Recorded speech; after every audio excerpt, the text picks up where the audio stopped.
Friends, రోజువారీ జీవితంలో మన కళ్ళ ముందే ఉండే ఎన్నో సాధారణ విషయాల వెనుక ఊహించని సైన్స్, కొన్ని మైండ్ బ్లోయింగ్ వాస్తవ రహస్యాలు ఉన్నాయని మీకు తెలుసా? ఈరోజు ఈ వీడియోలో మీ మైండ్ బ్లాక్ చేసే 7 క్రేజీ ఫ్యాక్ట్స్ గురించి తెలుసుకుందాం. సో వీడియో చాలా క్రేజీగా ఉంటుంది. ఎక్కడా స్కిప్ చేయకుండా వీడియోని చివరి వరకు చూడండి. ఇక లేట్ చేయకుండా వీడియోలోకి వెళ్ళిపోదాం పదండి. అయితే అంతకంటే ముందు ఈ వీడియోకి ఒక లైక్ చేసి మీ ఫ్రెండ్స్కు తప్పకుండా షేర్ చేయండి. అండ్ ముఖ్యంగా మన యాలీ ఫ్యాక్ట్స్ తెలుగుని సబ్స్క్రైబ్ చేసుకునేసి పక్కన వచ్చే బెల్ ఐకాన్ క్లిక్ చేసి హాల్లో పెట్టుకోండి. మీరు ఎప్పుడైనా ఆలోచించారా? నీటిని బాగా మరిగిస్తే అందులో ఉండే బ్యాక్టీరియా చనిపోతుంది. కానీ అదే నీటిని ఫ్రీజర్లో పెట్టి గడ్డ కట్టించేస్తే మాత్రం బ్యాక్టీరియా చావనే చావదు. కొంచెం వింతగా ఉంది కదా? వేడి తగిలితే చేస్తాయి కానీ చలి పెడితే మాత్రం దర్జాగా బ్రతికేస్తాయన్నమాట. ఇంతకీ దీని వెనుక ఉన్న సీక్రెట్ ఏంటో తెలుసా? నిజానికి మనం నీటిని 100 డిగ్రీల వరకు మరిగించినప్పుడు ఆ సెగకి మరియు తీవ్రమైన వేడికి బ్యాక్టీరియాలో ఉండే ప్రోటీన్, అలాగే వాటి సెల్ వాల్ కనకవచం పూర్తిగా నాశనమైపోతాయి. అంటే వాటి బాడీ స్ట్రక్చరే విరిగిపోయి అవి బ్రతకలేక చచ్చిపోతాయి. కానీ నీరు మంచుగడ్డలా మారినప్పుడు అక్కడ టెంపరేచర్ పడిపోతుంది తప్ప బ్యాక్టీరియా చావదు. ఇది కేవలం బ్యాక్టీరియా యొక్క లైఫ్ ప్రాసెస్ ను స్లో చేస్తుంది. సింపుల్ గా చెప్పాలంటే ఆ చలి వాటిని నిద్రపుచ్చుతుందే తప్ప అంతం చేయదు. అందుకే ఫ్రీజర్ లో పెట్టిన వస్తువులు త్వరగా పాడైపోవు, ఎందుకంటే అక్కడ బ్యాక్టీరియా యాక్టివిటీ ఆగిపోతుంది. కానీ ఎప్పుడైతే మీరు ఆ ఐస్ ముక్కను బయట పెట్టి కరిగిస్తారో నీరు మళ్ళీ నార్మల్ టెంపరేచర్ కి రాగానే నిద్రపోయిన బ్యాక్టీరియా కాస్త మళ్ళీ లేచి యాక్టివ్ అయిపోయి పెరగడం స్టార్ట్ చేస్తాయి. అంటే ఐస్ చేయడం అనేది వాటిని కాసేపు కలల ప్రపంచంలోకి పంపించడమే అన్నమాట. వాటి ఆట కట్టించాలంటే మాత్రం నీటిని మరిగించాల్సిందే. ఇక మీరు ఎప్పుడైనా నోటీస్ చేశారా? మీ ఇంట్లోని వాష్ బేసిన్ లో ఒక చిన్న రౌండ్ హోల్ ఉంటుంది. మొదటి చూపులో ఇది కేవలం డిజైన్ కోసం పెట్టారేమో అనిపిస్తుంది. కానీ నిజం చెప్పాలంటే ఇదే ఈ చిన్న రంధ్రం మిమ్మల్ని ఒక పెద్ద తలనొప్పి నుంచి కాపాడుతుంది. అసలు దీన్ని ఓవర్ఫ్లో హోల్ అంటారు. దీని పని బేసిన్ ఓవర్ఫ్లో కాకుండా చూడడం. ఒకవేళ మీరు పొరపాటున నల్లా ఆన్ చేసి మర్చిపోయారు అనుకుందాం. నీరు అలా వస్తూనే ఉంది. జస్ట్ కొన్ని నిమిషాల్లోనే ఆ నీరంతా బేసిన్ నిండిపోయి బాత్రూమ్ లేదా రూమ్ మొత్తం స్ప్రెడ్ అయిపోతుంది.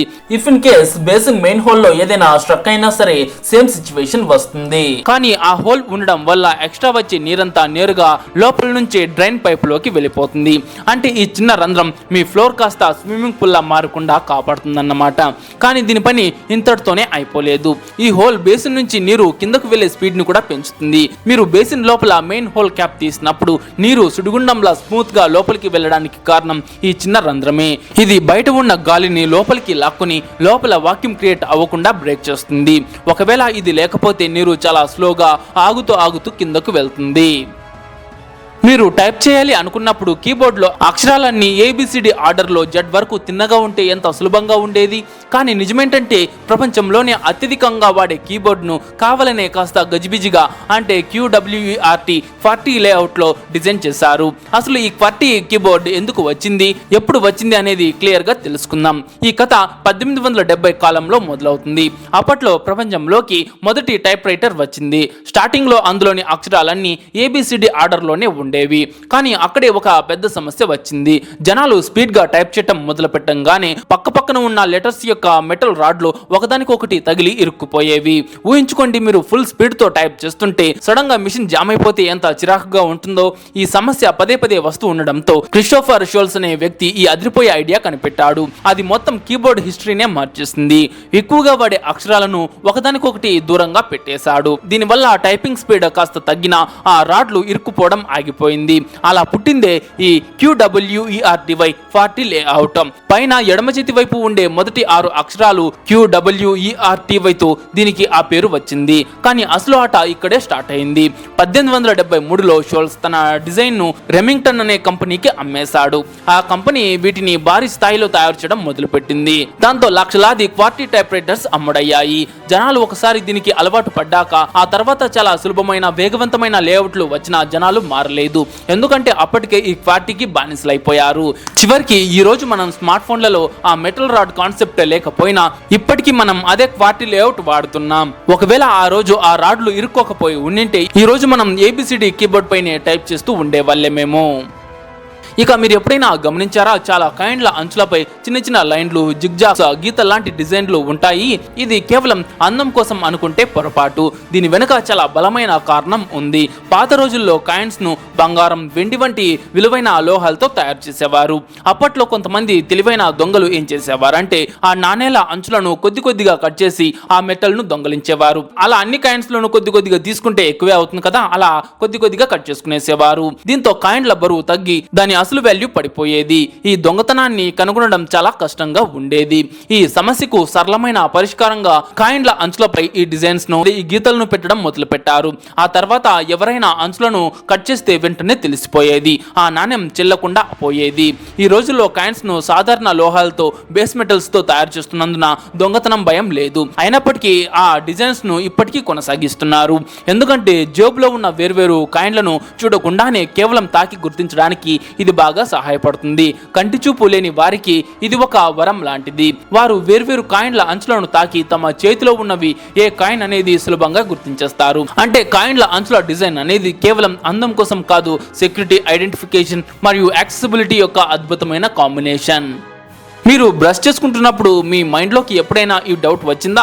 అసలు టూత్ పేస్ట్ ఎప్పుడు ట్యూబ్లోనే ఎందుకు వస్తుంది? ఏ కంపెనీ కూడా బాటిల్లో ఎందుకు ట్రై చేయలేదు?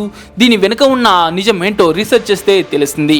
ఇది కేవలం డిజైన్ మాత్రమే కాదు, దీని వెనుక సైన్స్ మరియు కన్వీనియన్స్ ఉన్నాయి. టూత్ పేస్ట్ ను ట్యూబ్ లో నింపడానికి ఒక స్ట్రాంగ్ రీజన్ ఉంది. టూత్ పేస్ట్ అనేది ఒక విస్కస్ ఫ్లూయిడ్. అంటే ఇది అటు లిక్విడ్ కాదు, ఇటు సాలిడ్ కూడా కాదు. దీన్ని బయటకు తీయాలంటే ప్రెజర్, ఒత్తిడి కావాలి. ఒకవేళ ఆ పేస్ట్ ను బాటిల్లో గనక నింపితే ప్రతిసారి బాటిల్ ను తిరిగేసి గట్టిగా ఊపాల్సి వస్తుంది. పైగా సగం పేస్ట్ లోపలే ఇరుక్కుపోయి ఉండిపోతుంది. అదే ట్యూబ్ అయితే ఫ్లెక్సిబుల్ గా ఉంటుంది కాబట్టి జస్ట్ అలా లైట్ గా నొక్కితే చాలు, పేస్ట్ ఈజీగా బయటకు వచ్చేస్తుంది. అంతేకాదు ట్యూబ్ షేప్ వల్ల లోపలి పేస్ట్ గాలి లేదా బ్యాక్టీరియా కాంటాక్ట్ లోకి ఎక్కువగా రాదు. అందుకే ఇది ఎక్కువ రోజులు ఫ్రెష్ గా ఉంటుంది. ఇంకో ప్లస్ పాయింట్ ఏంటంటే ట్యూబ్స్ చాలా చీప్ అండ్ లైట్ వెయిట్ మరియు ట్రావెల్ ఫ్రెండ్లీ. ఊహించుకోండి, మనం జర్నీ చేసేటప్పుడు ప్రతిసారి గాజు బాటిల్స్ లేదా ప్లాస్టిక్ బాటిల్స్ మోసుకెళ్లాలంటే ఎంత తలనొప్పిగా ఉంటుందో కదా. మీ ఇంట్లో ప్రతి వస్తువు కరెంట్తోనే నడుస్తుంది, కానీ ఆ ప్లగ్ లో ఉండే ఒక చిన్న పిన్ మీ కుటుంబం మొత్తాన్ని ఎంత పెద్ద ప్రమాదం నుంచి కాపాడుతుందో మీకు తెలుసా? ప్రతి ఎలక్ట్రిక్ ప్లగ్ లో 3 పిన్స్ ఉంటాయి, లైవ్, న్యూట్రల్ మరియు ఎర్త్. 2 పిన్స్ ఉంటేనే కరెంట్ పాస్ అవుతుంది కదా. అయితే ఆ 3వ పిన్ ఎందుకు? నిజానికి ఆ 3వ పిన్ అంటే ఎర్త్ పిన్ మన సేఫ్టీకి అసలైన హీరో. ఒకవేళ ఏదైనా డివైస్ లోపల వైర్ తెగిపోయినా లేదా లైవ్ వైర్ పొరపాటున ఆ మిషన్ మెటల్ బాడీకి తాకినా ఆ బాడీ మొత్తం కరెంట్ తో నిండిపోతుంది. అప్పుడు మనం దాన్ని తాకితే షాక్ మన శరీరం గుండా ప్రవహిస్తుంది. కానీ ఈ ఎర్త్ పిన్ ఏం చేస్తుందంటే ఆ అదనపు కరెంట్ ను నేరుగా భూమిలోకి పంపించేస్తుంది. అంటే కరెంట్ పారిపోవడానికి ఇదొక సేఫ్ రూట్. దీనివల్ల కరెంట్ మన శరీరంలోకి రాదు. పైగా ఇంట్లో ఉన్న ఎంసీబీ లేదా ఫ్యూజ్ వెంటనే ట్రిప్ అయ్యి సర్క్యూట్ ను కట్ చేసేస్తుంది. అప్పుడు పవర్ ఆఫ్ అయిపోతుంది, మనకు షాక్ కొట్టే ప్రమాదం తప్పుతుంది. పెద్ద పెద్ద మెటల్ బాడీ ఉన్న డివైజ్లు, ఫ్రిడ్జ్, గీజర్, వాషింగ్ మిషన్ వంటివికి ఈ 3 పిన్ ప్లగ్ తప్పనిసరి. అయితే ప్లాస్టిక్ బాడీ ఉన్న చార్జర్, చిన్న డివైస్లు డబుల్ ఇన్సులేటెడ్ అయి ఉంటాయి కాబట్టి వాటికి ఎర్త్ పిన్ అవసరం లేదు. అవి 2 పిన్ తోనే సేఫ్ గా నడుస్తాయి. గుర్తుంచుకోండి, ఆ 3వ పిన్ కేవలం స్టైల్ కోసం కాదు, అది మన ప్రాణాలని కాపాడే సేఫ్టీ షీల్డ్. ఫ్రెండ్స్, మనకు బయటకు కనిపించే చీమల గూడు లోపల కూడా చాలా చిన్నగా ఉంటుందని మీరు ఎప్పుడైనా అనుకుంటే పొరపాటే. చీమల గూట్లోకి వేడివేడి కరిగించిన మెటల్ పోసి ఆ తర్వాత మట్టిని తవ్వి లోపల స్ట్రక్చర్ ఎలా ఉందో చూపించే వీడియోస్ ను మీరు ఆల్రెడీ చాలా చూసే ఉంటారు. కానీ బ్రెజిల్లో సైంటిస్టులకి అంతకంటే పెద్ద చురుకుదనం పుట్టింది. వాళ్లకు లీఫ్ కటర్ చీమలు వదిలేసిన ఒక పాత చాలా పెద్ద కాలనీ దొరికింది. దాన్ని స్టడీ చేయడం కోసం వాళ్ళు అందులోకి ఏకంగా సిమెంట్ మిశ్రమం పోసారు. అయితే మీకు ఇక్కడ ఒక షాకింగ్ ఫ్యాక్ట్ ఏంటో తెలుసా? ఆ గూట్లోకి దాదాపు 10 టన్నుల సిమెంట్ పోసారు.